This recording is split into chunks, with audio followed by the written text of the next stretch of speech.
अस्सलाम वालेकुम, welcome to another episode of Econowise. और आज आपको पता है कि पूरे पाकिस्तान में बिजली नहीं है और एक बड़ा कठिन डिसीजन था ये लेना कि शो करना है या नहीं करना।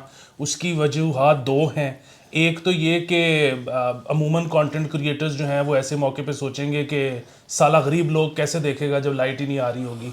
और दूसरा मसला ये था कि इस वक्त हम लाइटें जला के बैठे हुए हैं तो यूपीएस जवाब दे जाएगा जब तक लाइट नहीं आएगी मेरे माँ बाप बगैर बिजली के बैठे होंगे। तो ये वो कुर्बानी है जो कि अली आफ्ताब सईद जैसे बेबाक सहाफ़ी ने दी है जमहूरियत की खातिर। और वतन की फ़िज़ाएँ अली आफ्ताब सईद को सलाम पेश कर रही हैं। और अली, ये जो इस वक्त पूरी मुल्क में लाइट नहीं है तो ये मैं मतलब जाहिर है आपको पता है मेरे पास एक ही पासपोर्ट है और वो सब्ज़ रंग का है। तो मतलब मुल्क के साथ जो भी होता है मुझे तो उसका असर पड़ता ही पड़ता है। लेकिन एक ना खुशी भी है मुझे। उसकी वजह यह है कि वो जो था ना मियां मोहम्मद नवाज शरीफ का विजन और इसहाक डार साहब की कारीगरियां शायद मतलब वो दौर आ जाए कभी कि उससे जान छूट जाए कि इसमें भी कोई ना कोई कसूर निकल आएगा, जरदारी का, शहबाज शरीफ का, किसी और का। हाँ, मुझे लग रहा है कि ऐसे नहीं होगा। मतलब हम इस सब कुर्बानी के बावजूद भी आखिर में दुबई की कुर्बानी करनी पड़ेगी। और वो जो दोस्त हैं जिनके ख्याल में मियाँ साहब कुछ गलत नहीं करते, जो गलत होता है वो इधर उधर से हो जाता है, वो हो जाएगा दोबारा। वो जियो पे रात को 10 बजे भी इसका इल्ज़ाम मिफ्ता साहब पे आएगा या जरदारी साहब पे आ सकता है, जनरल बाजवा पे भी आ सकता है। डार साहब और मियाँ साहब तक पहुंचने में इसमें टाइम लगेगा। बिल्कुल ठीक है। तो अभी मेरा ख्याल है कि हम मायूस ही होंगे थोड़े से। बिल्कुल ठीक है। और ये फिर वही वाली बात है कि जो कौम यूथ जो है ये बहरहाल दूसरे नंबर पे जाते हैं क्योंकि असल काम शुरू जो है ना वो मियाँ साहब लवर्स एसोसिएशन ने किया था कि ऐदा ते मसला ही है वे कि इन्हों सियासत नहीं आती एडा मासूम तो वो वो मेरे एक अंकल थे, वो फिल्मों से उनका ताल्लुक़ था। तो वो एक दफ़ा कोई साहब उनके पास आ गए कोई नहीं म्यूट और कर। उन्होंने कहा कि आ, उनके पास को साहब आ गए, उन्होंने कहा जी खाए साहब है फिल्म बनानी है तो भाभी ताड़ी का जेवर बेचे है। तो उन्होंने कहा जी भाभी का जेवर बेचे तो नान छोले की रेड़ी ला, ਇੱਥੇ ही करन आ गए तो फिर मासूम है तो अच्छा तो अच्छा सुबह पानी का भी मसला हो सकता है। अगर पंपिंग स्टेशन जाहिर सी बात है बिजली से ही चलने हैं, तो अगर नहीं चलते तो इसलिए मेरा तो मशवरा यही है कि पानी कम से कम इस्तेमाल करें। बिल्कुल एसेंशियल ज़रूरियात के लिए इस्तेमाल करें, नहाने छहाने की कोई ज़रूरत नहीं है बिल्कुल। मुंह भी धोना है तो गीला तौलिया मार लें। बहुत अच्छे। मतलब बहुत जो आपकी बेर मिनिमम इसेंशियल्स हैं उनके लिए पानी को बचा के रखें। बिल्कुल ठीक है। अच्छा, आज जो है इंटरेस्ट 1% जी जी इंक्रीज कर गया। जी जी। तो ये अच्छा हुआ है बुरा हुआ है? ये आज की दूसरी बुरी खबर है और उसकी वजह ये है कि वही दोबारा डार साहब का एक प्रोडिजी है जिसको उन्होंने स्टेट बैंक का गवर्नर लगाया हुआ है। शहबाज शरीफ साहब ने उस वक्त के वज़ीर ख़जाना की भी कोशिश थी कि ये ना लगें। इवन मतलब ये ख़बरें अखबार में भी आई हुई हैं, इसलिए मतलब इसमें अब क्या सीक्रेसी रह जाती है कि हुकूमत के जो सबसे बड़े इत्तेहादी हैं आसिफ जरदारी साहब, वो भी नहीं चाहते थे कि ये साहब गवर्नर स्टेट बैंक लगे। उन्होंने भी एक नाम प्रपोज किया था, लेकिन बड़े मियाँ साहब का हुक्म था तो इसलिए डार साहब के ये साहब को लगा दिया गया। अब जब से ये स्टेट बैंक में आया ना, स्टेट बैंक अजीबोगरीब सी चीज़ें कर रहा है। मसलन आपको याद होगा स्टेट बैंक ने और डार साहब ने एक बिला वजह की वोलेटिलिटी क्रिएट कर दी थी बैंकिंग सेक्टर के ऊपर, जब इन्होंने कहा कि हम इसको इस्लामी करने लगे हैं, सूदी ख़त्म करने लगे हैं। अब उसमें जो भी सीरियस इन्वेस्टर है, जो भी बेसिकली काउंटर पार्टीज़ हैं जो पाकिस्तानी बैंक्स के साथ या स्टेट बैंक के साथ इंटरेक्ट करती हैं, ठीक है, उनके लिए ये रेड फ्लैग था। तो वो भी एक रीज़न है जिस वजह से बेसिकली ट्रांजैक्शन फ्लोज जो हैं वो इम्पैक्ट हो रहे हैं। ये भी बेसिकली नहीं गवर्नर साहब के दौर में हुआ। इसी तरह आपने ये अब ये इंटरेस्ट रेट वाला मामला है, फॉरेक्स के ऊपर फॉर इंस्टेंस अब इनकी पॉलिसी जो है मतलब इंटर बैंक 229 के आसपास है, ओपन मार्केट 260 को टाप चुकी है। ठीक है, 32-33 रुपए का इंटर बैंक रेट, फिर इंटर बैंक ख़त्म कर देना, मेरा और आपका बैंक मुझे मैसेज करता है कि जी हम आपको क्रेडिट कार्ड की ट्रांजैक्शन जो है वो चार्ज करेंगे अब ओपन मार्केट रेट पे। अच्छा, अगर आपका डॉलर अकाउंट है, आप बैंक के पास लेने जाएं, वो कहते हैं डॉलर नहीं है, आएंगे तो आपको दे देंगे, तो फिर वो भी ओपन मार्केट से लेके दो, वो भी इन्हीं के नीचे हो रहा है। सो बेसिकली बैंक फ्लीस कर रहे हैं, एक माफिया कार्टल है जिससे फ्लीस करवाया जा रहा है, और ये 100% डार साहब और इनके गवर्नर स्टेट बैंक की ब्लेसिंग से हो रहा है। अब आ जाते हैं ये बेस रेट वाले डिसीजन के ऊपर। बेस रेट वाला डिसीजन, यार बात बड़ी सीधी सी है भाई, और वो ये है कि आपके मुल्क को इस वक्त है फॉरेक्स क्राइसिस। ठीक है, पाकिस्तान जैसे मुल्क में ना अब बेस रेट का ताल्लुक इन्फ्लेशन वगैरह से सेकेंडरी होता है। ठीक है, इमरान खान साहब एक नमूना लेके आए थे जिसका नाम रज़ा बाकर था। और रज़ा बाकर के आने के बाद, और दूसरा ऑफकोर्स उसमें सिर्फ रज़ा बाकर साहब का कमाल नहीं है, हमने वो पिछले डार साहब, मतलब ये वाले नहीं थे, वो दूसरे गलत गलत काम थे तो वो थे, ये वाले नहीं थे। तो जो पिछले डार साहब थे उन्होंने, फिर असद उमर ने, एट्सेट्रा एट्सेट्रा, हमारी जो एक्सपोर्ट सेक्टर था उसका बिल्कुल ही पटा बटा दिया। जो थोड़ी बहुत माड़ी मोटी हमारी एक्सपोर्ट होती भी थी उसका भी बेड़ा गर्क कर दिया था। हमारा trade deficit, current account deficit disproportionately ज़्यादा था, पीएमएलएन के दौर में भी, फॉर मोस्ट पार्ट पीटीए के दौर में भी। पीटीए ने बीच में कोशिश की थी थोड़ी सी उसको बैलेंस करने की, लेकिन फिर दोबारा अपने वो जिसको कहते हैं ना आखिरी साल में उन्होंने फिर दोबारा अपनी जो थोड़ी सी एक वो अच्छी कोशिश हो सकती थी उसके ऊपर उन्होंने पूरी तरह पानी फेर दिया और उसको डुबो दिया झील में। तो वो जो है बेसिकली अब वो रज़ा बाकर साहब नामी जो नमूना इमरान खान साहब इस कौम के ऊपर लेके आए थे, उसके आने के बाद अब इन्फ्लेशन के लिए बेस रेट कोई फैक्टर प्ले नहीं करता पाकिस्तान में। अब बेसिकली इसका ताल्लुक जो है वो एक चीज़ से ही रह गया हुआ है, और वो ये है कि this basically is a tool to basically manage your forex inflows and outflows. उसकी वजह ये होती है कि जब पाकिस्तान में रेट अच्छा मिल रहा होता है, बेस रेट मतलब ऊपर होता है, तो बेस रेट ऊपर होने से होता ये है कि आपकी स्टॉक्स की वैल्यूएशंस नीचे चली जाती हैं। दिस बेसिकली मेक्स, क्योंकि अर्निंग शर्निंग तो एग्जैक्टली वही होती है बट वैल्यूएशन नीचे चली जाती है, तो पी रेशोज़ और इस तरह की दूसरी जो चीज़ें हैं उस वजह से आपके स्टॉक्स जो हैं वो ज़्यादा अट्रैक्टिव हो जाते हैं। सिमिलरली वो एंटिटीज़ जो बेसिकली रुपी में ट्रांजैक्ट करती हैं, मतलब से फॉर इंस्टेंस वो बैंक हैं जो मेजर रेमिटेंस की डिलीवरीज करते हैं इंटरनेशनली, पीकेआर रिलेटेड, मतलब यूएई में होंगे, सऊदी अरेबिया में होंगे, यूरोप अमेरिका में शायद होंगे। सिमिलरली जिन जो बेसिकली हमारे एक्सपोर्ट के फॉरेक्स के जो बड़े बड़े क्लियरिंग हाउस हैं आईसीबीसी टाइप के, अब एक ज़माने में हबीब बैंक भी होता था, उसने अपने पैर पर खुद कुल्हाड़ा मार लिया था। तो ये फिर बेसिकली करते ये हैं कि इनके लिए भी इंसेंटिव होता है कि बजाय इसके कि रेट, क्योंकि इंसेंटिव रेट अच्छा मिल रहा होता है तो इनके लिए भी इंसेंटिव होता है कि ये ट्रेजरी ख़रीद लें रादर दैन के इंतज़ार करें।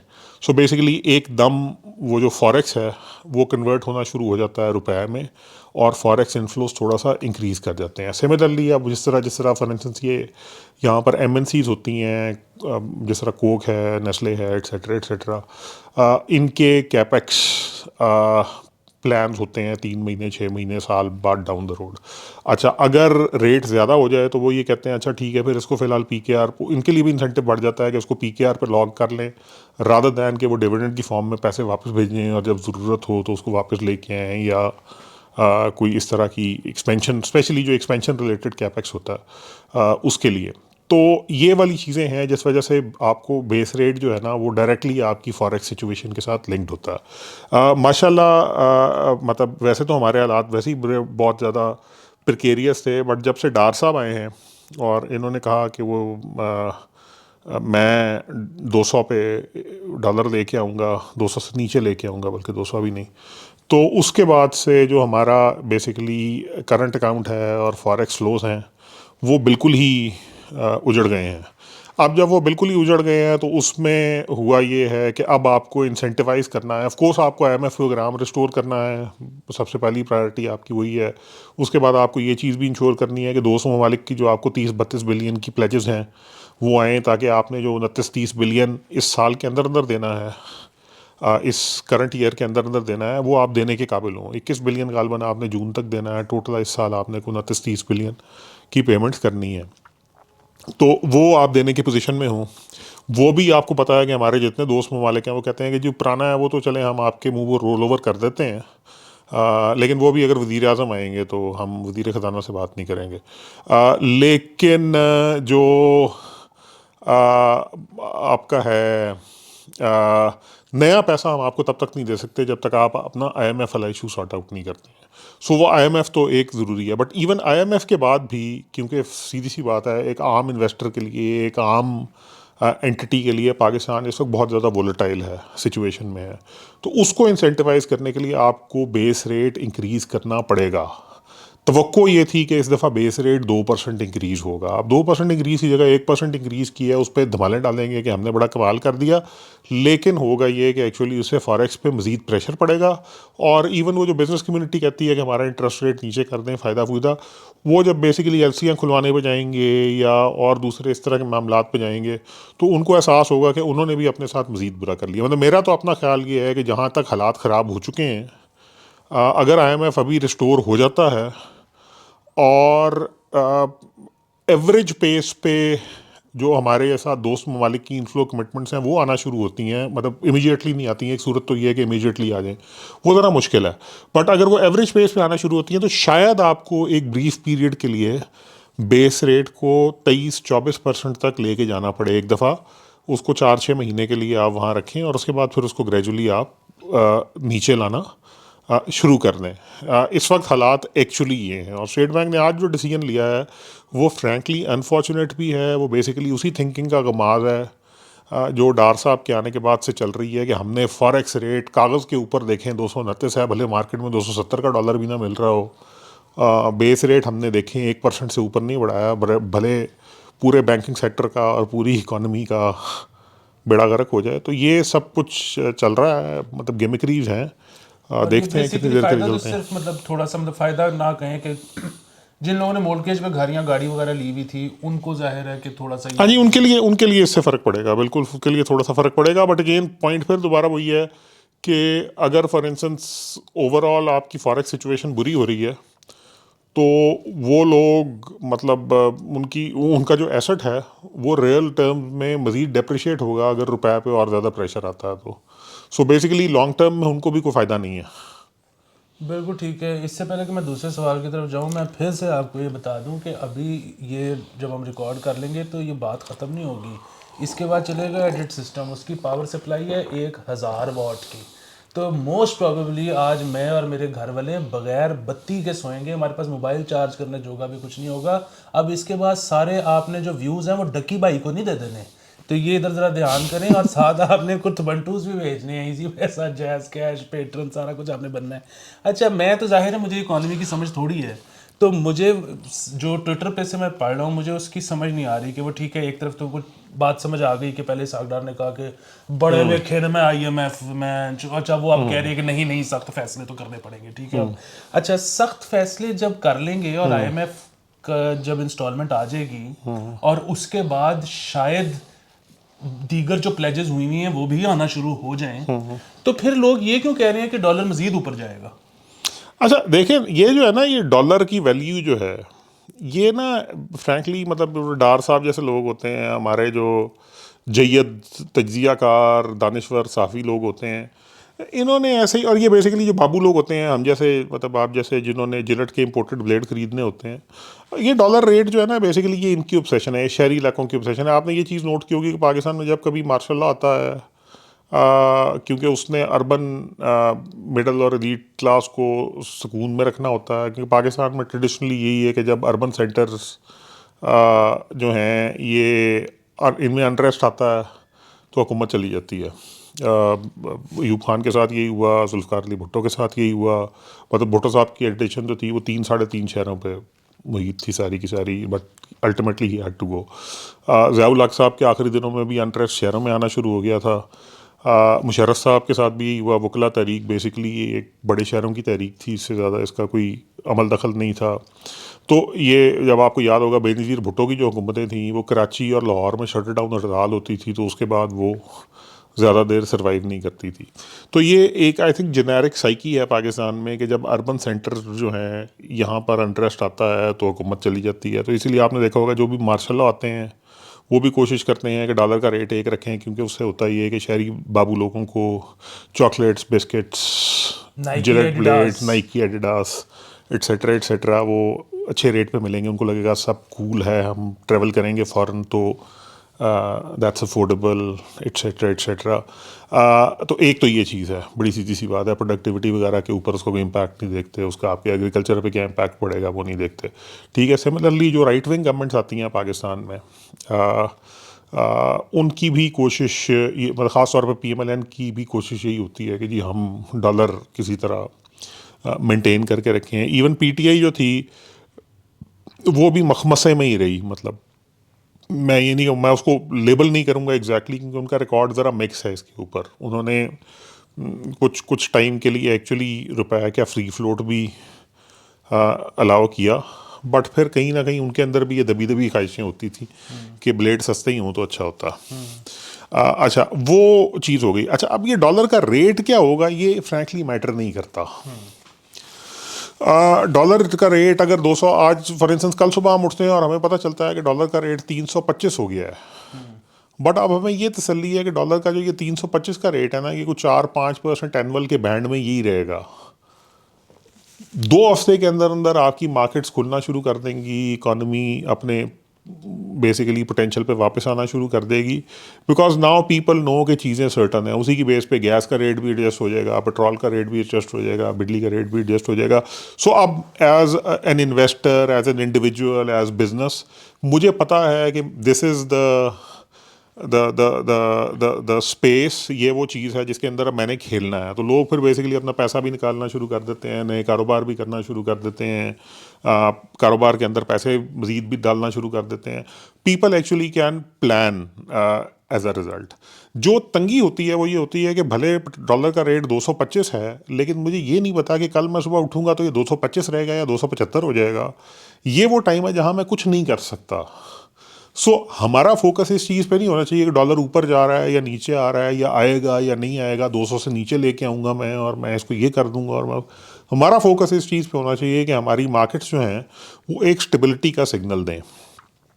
ठीक है, और उसका बेहतरीन तरीका वही है कि you let market flow forces play, and more importantly मतलब एक सो उसके लिए बेसिकली तरीका वही वाला कि आप बेसिकली जो वही इस वक्त तो सबसे पहली चीज़ IMF वाली है, बट उसके अलावा भी आप इंटरवेंशन बंद करें। मतलब ये स्टेट बैंक के थ्रू जो डार साहब पिछले दौर में कर रहे थे, या वो मुशर्रफ साहब के दौर में, आपको याद होगा। और फ्रैंकली आप एक चीज़ और गौर करें कि इन सब का जो एंड रिजल्ट होता है वो बड़ा खौफनाक होता है। लेकिन वो अगली हुकूमत फेस करती है, लेकिन फेस मतलब अगली हुकूमत हो या जो मर्जी हो, फेस तो मैं और आप कर रहे होते हैं ना यार। मतलब अगर डॉलर 60 से 85 रुपये पे गया है तो मतलब अगर आप कारोबारी आदमी हैं तो हुकूमत पीपल्स पार्टी की है, परवेज़ मुशर्रफ की, एलसियाँ तो आपकी फंसी हैं। ऑर्डर आपने 60 पे उठाया है, अब आपको 85 पे डिलीवर तो आपको करके देना है। तो फंसता तो बेसिकली मेरे आप जैसा बंदा है ना। फिर बिजली का रेट जो एकदम ऊपर गया है, बजट तो मेरा ख़राब होगा ना, क्योंकि मेरी वेज रेट उसके हिसाब से नहीं बढ़ रहा, लेकिन बिल मेरा जो है वो एकदम 50% 60% बढ़ गया है। तो वो फ़र्क तो मेरे आप पे पड़ रहा है ना। वो मतलब ठीक है, वो परवेज़ मुशर्रफ के ऊपर नहीं पड़ा, पीपल्स पार्टी के ऊपर पड़ गया, इसहाक डार के ऊपर नहीं पड़ा, इमरान खान के ऊपर पड़ गया। मगर हमारे दानिश्वर तज्जियाकार सहाफ़ियों ने कहा कि Dar the great but Imran Khan the डाज बाज। सिमिलरली इमरान खान साहब ने आखिरी साल में जो कुछ किया उसका असर भले मिफ्ता इस्माइल पे पड़ा, लेकिन फ्रैंकली मतलब इससे क्या फ़र्क पड़ता है, क्योंकि इवेंचुअली मैं और आप हैं जो इसको फेस कर रहे हैं, जो इसके लिए अल्टीमेटली जिनको इसकी प्राइस पे करनी पड़ती है। तो असल फोकस इस चीज़ पे होना चाहिए कि डॉलर की जो भी प्राइस होनी है, 270 होनी है, 60 होनी है, 50 होनी है, वो एक जगह पे मेंटेन हो। उसके लिए बेसिकली आपको मार्केट डायनामिक्स को काम करने देना पड़ेगा, गवर्नमेंट को अपनी इंटरवेंशन ख़त्म करनी पड़ेगी। और दूसरा ये जो बैंक्स की कार्टलाइजेशन है ग्रेजुअली और स्टेट बैंक के पैटर्नेज से हो रही है, इसको ख़त्म करने की ज़रूरत है। मतलब ये इस चीज़ की तुक ही नहीं बनती ना। देखें, मतलब इंटर बैंक और उसमें 30-32 रुपये का फ़र्क है। जो पैसे मैंने बैंक को देने हैं उस पर बैंक मुझे मार्केट रेट चार्ज कर रहा है, लेकिन जो पैसे बैंक ने मुझे देने हैं उस पर बैंक मार्केट रेट पे डॉलर ख़रीद के मुझे डॉलर देने को तैयार नहीं है। अगर ये फ्रॉड नहीं है तो फ्रॉड क्या है? नहीं, और दूसरा अब आप ये देखिए ना कि इस महीने तो मैं भी माफिया का हिस्सा हूँ। उसकी वजह ये है कि इस महीने मुझे लगा कि मेरा घर का किचन चल जाएगा, तो मैंने पेट्रन वाले पैसे नहीं इस महीने मंगवाए, या यूट्यूब वाले पैसे नहीं हाँ, मगर डाले। फ्रैंकली मैं तो ये कह रहा हूँ कि जब मगर इतना आप फर्क होगा तो नहीं, फिर आप कैसे बचाओगे? मगर आप वो देखें ना, आप डिसीजन तो नहीं ले रहे ना ये वाला, या मैं डिसीजन तो नहीं ले रहा ना ये वाला। जो बैंक और स्टेट बैंक तो एक्चुअली एक्टिवली डिसीजन लेके ये लूट मार कर नहीं रहे नहीं, हैं ना। एग्जैक्टली मैं ये कह रहा हूँ कि जब इतना गैप मतलब होगा हाँ, तो मैं फिर तो तो हर बंदा माफिया बनेगा। एग्जैक्टली हाँ, मतलब अगर मेरे पास फ्रैंकली डॉलर पड़े हैं और बाहर पड़े हैं, मतलब एक्सपोर्टर हूँ मैं, मेरे पास डॉलर बाहर पड़े हैं, तो मैं क्यों इस टाइम पे पाकिस्तान में लेके आऊँगा जब मुझे पता ही नहीं है कि आगे को होना क्या है। और मतलब स्टेट बैंक ने मुझे 221 रुपये पे इंटर बैंक पे क्लियर करके देने हैं, और वही मैं मार्केट में लेके जाऊँगा तो 260 रुपये का मुझे दोबारा खरीद के बाहर जाना पड़ेगा। तो ये वाली चीज़ें जो हैं ये, और ये खुल्लम खुल्ला बदमाशी है, उसमें और कुछ नहीं है ये। और ये पूरा मतलब frankly this is something you should be outraged about. ये वो चीज़ है जिसपे आपको मतलब मुझे उसको कहते हैं ना, अपना पूरा गुस्सा निकालना चाहिए। और ये अगेन दोबारा सिर्फ इस दौर में नहीं हो रहा, ये पिछले दौर में भी हुआ था। मतलब अब फॉर इंस्टेंस अगर ये बैंकिंग सेक्टर की बात ही करते हैं तो 1% ट्रांजेक्शन, 0.1% ट्रांजेक्शन के 1% ट्रांजेक्शन या 200 रुपये अब हर IBFT ट्रांजेक्शन पे है यार। कैसे है, मतलब इसकी वजह क्या बनती है? अगर हम ये ज्यूम करते हैं कि एक टेलर जो है वो एक ट्रांजेक्शन के ऊपर 3 मिनट लगाता है जब मैं चेक लेके जाता हूँ बैंक में, ठीक है, इसका मतलब ये है कि वो 1 घंटे में 20 ट्रांजेक्शन कर रहा है। मैं अज्यूम करता हूँ वो 100% कैपेसिटी पे काम कर रहा है, हालांकि अक्सर टेलर वेले बैठे होते हैं, ठीक है। इसका मतलब ये है कि वो दिन में 160 ट्रांजेक्शन कर रहा है। ये 160 ट्रांजेक्शन अगर ऑनलाइन हो तो बैंक को एक रिसोर्स की सैलरी कम देनी पड़ेगी, ठीक है। 5 से 6 का स्टाफ होता है एक ब्रांच पे on average. 800 transaction on average का मतलब ये है कि बैंक का पूरा ब्रांच का खर्चा कम हो रहा है। ऑनलाइन ट्रांजैक्शन बैंक को पैसे सेव कर रही है, और उसके ऊपर स्टेट बैंक ने बैंक्स को अलाउ किया हुआ है कि आप एडिशनल चार्ज भी करें उसको 200 रुपया पर ट्रांजैक्शन, अगर वो आपको मजीद बचत करके दे रहा है कंज्यूमर। मतलब अगर ये डाका नहीं है, अगर ये फ्रॉड नहीं है, अगर ये ठगी नहीं है, तो और क्या है? बिल्कुल ठीक हो गया। अच्छा, ये जो हमारे दोस्त और दुश्मन सब ममालिक ने जो पैसे प्लेज किए हैं, ये कब आएंगे? अच्छा, इसमें ना 2-3 चीज़ें। एक तो ये प्लेजेस हैं, इवेंचुअली ये आनी चाहिए, आएंगी भी। इनमें से कुछ चीज़ें तो ऐसी हैं जिनका डायरेक्टली ताल्लुक है IMF के साथ। सो अगर आपके IMF के प्रोग्राम ये होंगे, पीटीआई का टेलीथॉन तो नहीं है ना? नहीं, ये PTA का टेलीथॉन नहीं है, लेकिन इसमें ये है फॉर इंस्टेंस जिस तरह मतलब आपकी आई थिंक 7 बिलियन के आसपास की लोन्स की कमिटमेंट्स हैं। अब लोन्स की कमिटमेंट्स जो हैं प्राइमरली उसकी स्ट्रक्चरिंग होगी, ठीक है। जब वो स्ट्रक्चरिंग होगी उसके लिए पहला प्री रेक्विजिट तो ये होगा कि जी आपके पास IMF या और वर्ल्ड बैंक की सील ऑफ अप्रूवल है या नहीं है, ठीक है। अगर है तो उसकी बेस पे फिर आपका इंटरेस्ट रेट डिटर्मिन होगा। लाइकली ये सॉफ्ट लोन होंगे, बट उसकी बेस के लिए बहुत ज़रूरी है कि आपके पास IMF का प्लान हो। सिमिलरली इसमें कुछ हमारे दोस्त ममालिक हैं जिन्होंने, मतलब UK है, फ्रांस है, सऊदी अरेबिया है, UAE है, इन्होंने भी हमें कुछ मतलब प्लेजेस किए हैं। वो प्लेजेस में से कुछ जो एड वाली प्लेजेस हैं वो तो शायद कुछ ना कुछ हल्की फुल्की आनी शुरू हो जाएं। लेकिन फ्रैंकली इस वक्त पाकिस्तान में ना पैसे देने से पहले दुनिया आपसे ना, मतलब मेरा ख्याल है कि वो वक्त आ गया है कि दुनिया आपसे ये कह रही है कि हम आपको तब तक पैसे देने को तैयार नहीं हैं जब तक आप अपना आप ठीक नहीं करते। तो मतलब आई थिंक ये जब IMF वाला काम हो जाएगा, दुनिया को नज़र आ जाएगा कि आप संजीदा हैं, आप प्रॉपर रोड मैप देंगे, तो पैसे आने शुरू हो जाएंगे। लेकिन ये एकदम नहीं आएंगे, ये 3 साल के ऊपर फैली हुई कमिटमेंट है, अगर मैं गलती पे नहीं हूँ तो। मतलब ये दोबारा चेक कर लीजिएगा, लेकिन ये 3 साल के अंदर अंदर ही आने हैं। ये जो 10.5-11 बिलियन के आसपास की जो प्लेजेस हैं क्लाइमेट इनिशिएटिव वाली। और अब वो शायद ये भी कह रहे हैं कि कुछ प्राइवेटाइजेशन की तरफ आए और ये वो सारा कुछ, अगर हमारे पैसे चाहिए तो कुछ हमें शेयर वगैरह भी दें। जी, बेसिकली जो हमारे करीब 3 ममालिक दोस्त, ये जो गल्फ़ के ममालिक हैं, कतर, सऊदी अरब और UAE, इन्होंने तो बेसिकली यही कहा है कि जी आप हमसे कर्ज़े लेते हैं, वो आपसे वापस नहीं होते हैं, हम डिपॉजिट जमा कराते हैं, वो हर दफ़ा हमें रोल ओवर करने पड़ते हैं। तो उससे बेहतर है आप हमसे पैसे लें, लेकिन उसके बदले में आपके पास स्टेट ओन्ड एंटरप्राइजेज़ हैं, उनमें हमें कोई शेयर दे दें हमारे सॉवरन वेल्थ फंड्स को, और हम आपके डायरेक्ट सरमायाकारी भी कर देते हैं, जिस तरह सऊदी अरेबिया गवादर में रिफाइनरी के ऊपर करने को था। तो बेसिकली दुनिया इस वक्त ये चाहती है कि आप अपनी मंडियाँ उसके लिए खोल लें, उसकी इन्वेस्टमेंट के लिए, उसकी प्रोडक्ट्स के लिए। दुनिया को ना अब आपकी वो जो है ना, वो जो जियो इकोनॉमिक्स है, जियो पॉलिटिक्स है, जियो स्ट्रेटिजिक विजन है, इससे अब दुनिया को कोई गर्ज नहीं रह गई है। वो कहते हैं भाई कारोबार करो, अपनी मंडियों तक हमें रसाई दो, अपने मुल्क में इन्वेस्टमेंट के लिए हमें रसाई दो। अगर ये कर दोगे तो हम आपके साथ काम करने को तैयार हैं। आप अपना आप ठीक करें तो हम आपके साथ काम करने को तैयार हैं, वरना हम इस वक्त मज़ीद आपके साथ कोई काम करने को तैयार नहीं है। थैंक यू अली, इस दुआ के साथ कि हमारे जो हुक्मरान हैं वो फाइनली कुछ हमारे लिए अच्छे फ़ैसले करें और बाहर से जल्दी पैसे आएँ, और इस एपिसोड के बदले में कम से कम आप लोग मुझे इतने पैसे तो भेजें कि मैं पावर बैंक ख़रीद सकूं। तो अपना बहुत ज़्यादा ख्याल रखें और मुलाकात होती है जल्दी। खुदा हाफिज़।